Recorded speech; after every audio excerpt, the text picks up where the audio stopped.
நம்ம சேனல்ல பயோகிராஃபிலாம் பார்க்குறோம். அந்த வகையில் இன்னைக்கு ஜூலியை பற்றி தான் எல்லாரும் இந்த வீடியோவில் பார்க்க போகிறோம். இவங்களை பற்றி பார்க்கறதுக்கு முன்னாடி இது வரைக்கும் யாரெல்லாம் நம்ம சினி சமூகம் சேனலை சப்ஸ்கிரைப் பண்ணலையோ அவங்க எல்லாரும் மறக்காம சப்ஸ்கிரைப் பண்ணிடுங்க. கூடவே பக்கத்தில் இருக்க பெல் ஐக்கனையும் ப்ரெஸ் பண்ணிடுங்க. அது மட்டும் இல்லாமல் நாளைக்கு யாரோட பயோகிராஃபி வேணும்னு நினைக்கிறீங்களோ அதையும் கமெண்ட் பாக்ஸில் கமெண்ட் பண்ணுங்க.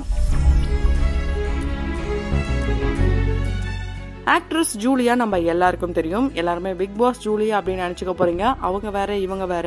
90s கிட்ஸ்க்கு கண்டிப்பா இவங்க ரொம்ப நல்லாவே தெரியும். நிறைய சீரியல்ல வில்லியா பார்த்திருப்போம். அதே மாதிரி நிறைய படங்கள்ல ஹீரோயினோட ஃப்ரெண்டு கேரக்டர்லயும் பார்த்திருப்போம். சோ இப்ப ரீசெண்டா இவங்க ட்ரெண்ட் ஆயிட்டே வராங்க. அதுக்கான காரணம் என்ன, இவங்க எப்படி இந்த இண்டஸ்ட்ரிக்குள்ள வந்தாங்க, இவங்களுடைய லவ், மேரேஜ், இவங்களுடைய கெரியர், இவங்களுடைய லைஃப்ல நடந்த ஒரு முக்கியமான அப்ஸ் அண்ட் டவுன்ஸ், இது எல்லாத்தையுமே தான் தொடர்ந்து இந்த வீடியோல பார்க்க போறோம். ஆக்ட்ரஸ் ஜூலியா நம்ம எல்லாருக்கும் தெரியும். ஆனா இவங்களுடைய ரியல் நேம் விசாலாட்சி. சீரியலுக்காக தான் ஜூலி அப்படின்ட்டு இவங்களுடைய நேமையே மாத்தினாங்க.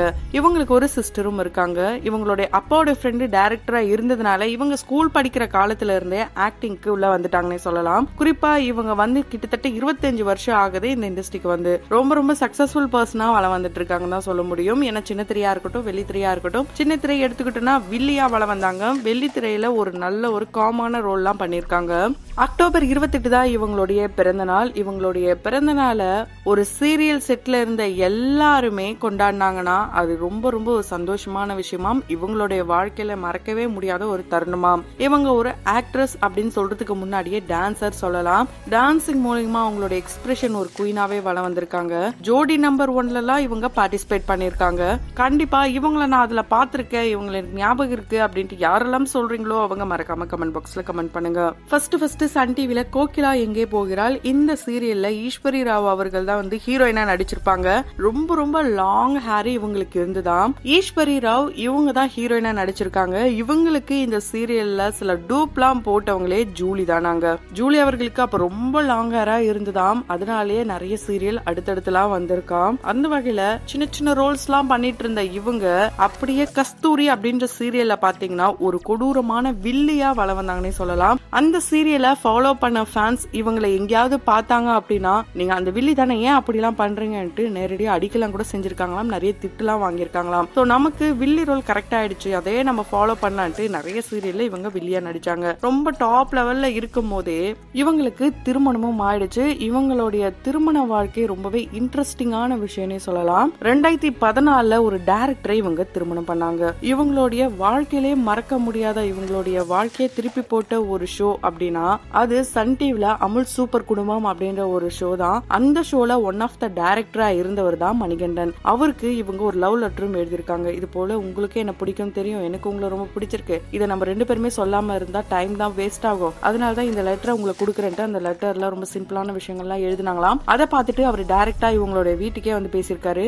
அப்போ இவங்களுடைய வீட்லயும் ஓகே நம்மளுடைய சிஸ்டருக்கும் மேரேஜ் பண்ணி முடிச்சிட்டோம், அடுத்து நமக்கு தான் அப்படின்ட்டு அவங்களுடைய வீட்லயும் வந்து ரொம்ப காமா தான் இந்த விஷயத்தை ஹேண்டில் பண்ணிருக்காங்க. எல்லாருடைய சம்மதத்தோட இவங்களுடைய மேரேஜ் ரொம்ப நல்லாவே நடந்திருக்கு.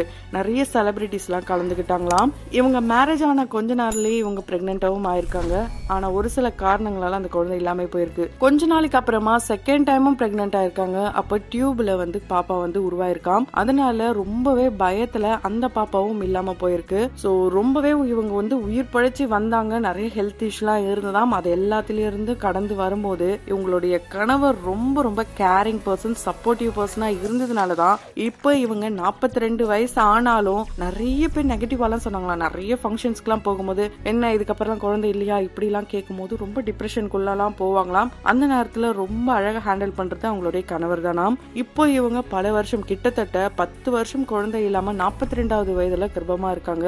சமீபத்துலதான் இவங்களுக்கு 5வது மாசத்துக்கான ஃபங்க்ஷனும் பண்ணாங்களாம். அதை ரொம்ப ஹாப்பியா சமீபத்துல ஒரு இன்டர்வியூ எல்லாம் கொடுத்து ஒரு கம்பேக் கொடுத்தாங்கன்னே சொல்லலாம். அப்ப பார்த்துட்டு நிறைய பேர் ஓ நீங்க இருக்கீங்களா, இங்கதான் சென்னையில தான் இருக்கீங்களா, நீங்க ஃபாரின்ல செட்டில் ஆயிட்டீங்க அப்படிலாம் நினைச்சுமே என்று கூட கமெண்ட் பண்ணாங்களாம். ஆனா இவங்க ட்ரீட்மெண்ட்ல எல்லாம் இருந்ததுனாலதான் கொஞ்ச நாள் ரொம்பவே சைலண்டா இருந்திருக்காங்க. சின்ன திரையில கலக்கிட்டே இருக்கும் போது வெள்ளி திரையில ஒரு ஃப்ரெண்டு கேரக்டர், அதுவும் ஜோதிகா அவர்களுடைய தோழி கேரக்டர் இவங்க பண்ணிருக்காங்க. எந்த படம் கேட்டீங்கன்னா மாதவன் ஜோதிகா இவங்க 2 பேரோட அசத்தலான நடிப்புல வெளியான டும் டும் டும் இந்த படத்தை தொடர்ந்து காதல் சடுகுடு, 3 ரோசஸ், விசில், திருமலை இது போல படங்கள்லாம் பண்ணிட்டே இருக்காங்க. நடிச்சிருக்காங்க. இதுல திருமலை பாத்தீங்கன்னா விவேக் அவர்களுடைய டீம்ல தான் இவங்க இருந்ததுனால விவேக் சாரே இவங்களுக்கு டைரக்டா கால் பண்ணாராம். டைரக்டா கால் பண்ணி இது போல நீ வந்து நடிக்கவா, இந்த ரோல் உனக்கு தான் கரெக்டா இருக்கும் அப்படிலாம் சொல்லும் போது உடம்பே சரியில்லைனா கூட இவங்க அந்த ஷூட்டிங் ஸ்பாட்டுக்கு போனாங்களாம். அதுக்கப்புறம் தான் தெரிஞ்சுதான் தளபதி விஜய் அவர்களுடைய படம் தான் அந்த படம் அப்படின்ட்டு. அந்த படத்துல இவங்க டேக் டைவர்ஷன் அப்படின்ற ஒரு காமெடி வந்திருக்கும். அதுல ஒன் ஆஃப் த போலீஸ் ஆபீசரா நடிச்சிருப்பாங்க.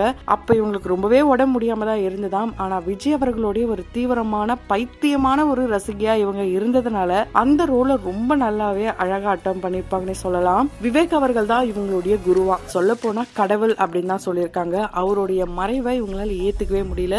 இப்போ வரைக்கும் எனக்கு மட்டும் இல்லாம நிறைய பேருக்கு வந்து அவர் வாழ்க்கையை கொடுத்திருப்பாரு. அவர் இல்லன்ட்டு என்னால ஏத்துக்க முடியலன்ட்டு ரொம்பவே எமோஷனலாவும் பேசியிருக்காங்க. இவங்க ரொம்ப ரொம்ப ஒரு பாசிட்டிவான பர்சன், ரொம்ப ஜாலியான பர்சன் சொல்லலாம். கடவுள் நம்பிக்கை இவங்களுக்கு ரொம்ப அதிகமாவே இருக்குங்க. கடவுளை பத்தியே ஒரு வீடியோ எல்லாம் போட்டிருக்காங்க. அது மட்டும் இல்லாம சாய்பாபாவுடைய ஒரு தீவிர பக்தியாவும் இருந்திருக்காங்க. சோ இப்படி சின்ன திரை வெள்ளித்திரைன்ட்டு லைஃப் நல்லா போயிட்டு இருந்த சமயத்துலதான் 2 இயர்ஸ் இவங்களுக்கு எந்த இடத்துலயுமே வேலை இல்லாம இவங்க ஒரு சில விஷயங்கள்லாம் பண்ணிருக்காங்க. அந்த 2 வருஷம் ஏன் இவங்களுக்கு எங்குமே வேலை கிடைக்கல அப்படின்னா இவங்க சன் டிவில தான் நிறைய சீரியல் பண்ணிட்டே இருந்தப்போ ஜோடி நம்பர் 1 விஜய் டிவில இவங்க டான்ஸ் பண்ண போயிட்டாங்களாம். அதனால எப்படி இங்க இருந்து அங்க போவீங்கன்ட்டு சன் டிவில இவங்களை பேன் பண்ணிட்டாங்கன்ட்டு இவங்களே ஒரு இன்டர்வியூல சொல்லியிருக்காங்க. அந்த பேன் பண்ணதுக்கு அப்புறமா இவங்க கேட்டரிங் பிசினஸ் பண்ணாங்களாம். சில்க் த்ரெட்ல ஜுவல்லரி மேக்கிங்லாம் கூட பண்ணி வித்தாங்களாம். அந்த நேரத்துல ரொம்ப கோவப்படுவாங்களாம், ரொம்ப எரிஞ்சு விழுவாங்களாம், ரொம்ப டவுன் ஆயிட்டாங்களாம். இதுக்கப்புறம் லைஃபே இல்லையா, வேலை எல்லாம் நமக்கு கிடைக்காதா அப்படின்னு இருக்கும்போது திரும்பவும் சன் டிவி ஆபீஸ்க்கு போயிட்டு நான் இதுக்கப்புறம் எங்கேயும் போய் ஒர்க் பண்ண மாட்டேன், இந்த சேனல்ல மட்டும் ஒர்க் பண்றேன்ட்டு ஆபீஸ்ல எல்லாம் பேசினாங்களாம். அவங்களும் திரும்ப ஏத்துக்கிட்டாங்களாம். இருந்தாலும் மெயினான ரோல் எதுவுமே கொடுக்காம சின்ன சின்ன ரோல்ஸா தான் கொடுத்துட்டு இருந்தாங்களாம். இவங்களால அதை ஏத்துக்கவே முடியலையாம். அதுக்கப்புறம் தான் ஜி தமிழ்ல இருந்து ஒரு கால் வருது இவங்களுக்கு. சத்யா அப்படின்ற சீரியல்ல அம்மா ரோல் நடிக்கணும்னு சொன்னதுமே இவங்க நமக்கு வேலையே இல்லாம சும்மா இருந்ததுக்கு இந்த வேலையை எடுத்து நம்ம பண்ணலாம். குறிப்பா ஒரு ஆக்டரா இருக்கிறவங்க எந்த ரோல் கொடுத்தாலும் பண்ணணும். பிச்சைக்கார ரோல் கொடுத்தா கூட நல்லா பண்ணணும்ன்றதுதான் என்னோட விருப்பம். நிறைய பேர் எதுக்கு இந்த சின்ன வயசுல போய் அம்மா ரோல் எல்லாம் நடிக்காத அப்படிலாம் சொல்லும் போது கூட நீங்க நான் இந்த 2 வருஷம் வேலை இல்லாத அப்பெல்லாம் வந்து பாத்தீங்களா, இல்ல எங்களுடைய கஷ்டகாலங்கள்ல எங்களுக்கு கொடுத்து ஹெல்ப் பண்ணீங்களா, இது போலலாம் ரொம்ப ஸ்ட்ரிக்டா பேசியிருக்காங்களாம். சத்யா 1க்கு அப்புறம் 2லயும் இவங்க நடிச்சிருப்பாங்க. சித்திரம் பேசுதடி இது போல அடுத்தடுத்த சீரியல்ல அம்மா ரோலாவே நடிச்சிட்டு இருந்தாங்க. சோ இப்படி இவங்களுடைய கெரியர் சக்சஸ்ஃபுல்லா போயிட்டே இருக்கும் போது தான் இவங்களுடைய பர்சனல் லைஃப்லயும் ஒரு நல்ல விஷயம் நடந்தது. அதுதான் இவங்களுடைய ரொம்ப வருஷத்துக்கு அப்புறம் வந்த ஒரு பிரெக்னன்சி. இதுக்காக இவங்க ரொம்பவே கஷ்டப்பட்டாங்களாம். கிட்டத்தட்ட பல மாசங்களா இவங்க பெட் ரெஸ்ட்ல கூட இருந்து நல்லா ட்ரீட்மெண்ட் எல்லாம் பண்ணதுக்கு அப்புறம் தான் இந்த பேபி ஓகேயா இருக்காங்களாம். இவங்களுக்கு ஃபியூச்சர்ல டான்ஸ் ஸ்கூல் ஒன்னு ஓபன் பண்ணணும் ஆசையாம். அது இந்த பேபி பிறந்ததுக்கு அப்புறம் தான் நாங்க பண்ண போறோம் அப்படின்னு அவங்க சொல்லியிருக்காங்க. பல பேரும் இவங்களுக்கு வாழ்த்துக்களை சொல்லிட்டு வராங்க. அந்த வகையில நாமளும் நம்மளுடைய சின்ன சமூகத்தின் வாயிலாக வாழ்த்துக்களை தெரிவித்துக் கொள்ளலாம். இவங்க நடிச்ச சீரியல்ல உங்களுக்கு எந்த சீரியல் ரொம்ப பிடிக்கும்ன்றத கமெண்ட் பாக்ஸ்ல கமெண்ட் பண்ணுங்க. தொடர்ந்து பயோகிராஃபில பார்த்து என்ஜாய் பண்ணணும்னு நினைச்சீங்கன்னா உடனே நம்ம சின்ன சமூகம் சேனலை சப்ஸ்கிரைப் பண்ணிட்டு பக்கத்துல இருக்க பெல் ஐகானையும் மறக்காம பிரஸ் பண்ணிடுங்க.